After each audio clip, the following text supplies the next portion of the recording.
നമ്മുടെ സർക്കാർ ഓപ്പറേഷൻ തൂഫാൻ എന്നുള്ള ഒരു പ്രൊജക്റ്റുമായിട്ട് ഇറങ്ങിയിട്ടുണ്ട്. അപ്പം ഇതും മറ്റു സംഭവങ്ങളെ പോലെ പകുതി വെച്ച് സ്റ്റോപ്പ് ചെയ്യോ? എനിക്ക് തോന്നുന്നില്ല അത്. കാരണം സർക്കാർ പ്രത്യേകിച്ച് നമ്മളെ ആഭ്യന്തരമന്ത്രി രമേശ് ചെന്നിത്തല വലിയ പ്രതീക്ഷയിലാണ് ഈ പ്രൊജക്റ്റ് കൊണ്ടുവന്നിട്ടുള്ളത്.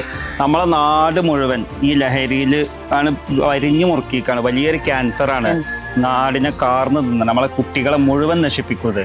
നമ്മൾ ഉൾനാടൻ ഗ്രാമങ്ങളിൽ സ്കൂളുകളിലൊക്കെ അടുത്ത പ്രദേശങ്ങളിൽ ലഹരി കിട്ടുന്നൊരു സാഹചര്യമാണ് ഇപ്പോൾ ഉള്ളത്. ഇതിനെതിരെ ഇതിൻ്റെ അടിവേര ഇറക്കുമെന്നാണ് നമ്മളെ ആഭ്യന്തരമന്ത്രി പറഞ്ഞിട്ടുള്ളത്. അപ്പം നമ്മൾ ചെയ്യേണ്ടത് എന്താണെന്ന് വെച്ചാൽ നമ്മളെ ഈ കൊറോണ വന്ന സമയത്ത് നമ്മൾ കേരളീയ സമൂഹം ഒന്നിച്ചതിനെ നേരിട്ടു. അതേപോലെ തന്നെയാണ് നമുക്ക് പ്രളയം വന്ന സമയത്തും നമ്മളെ സമൂഹം ഒന്നിച്ചാണ് നേരിട്ടത്.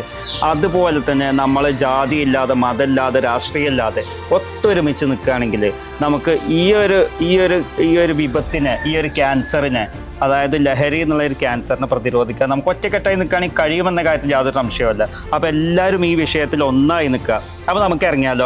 അപ്പോൾ നിങ്ങളും ഞങ്ങളെ കൂടെ റെഡിയല്ലേ?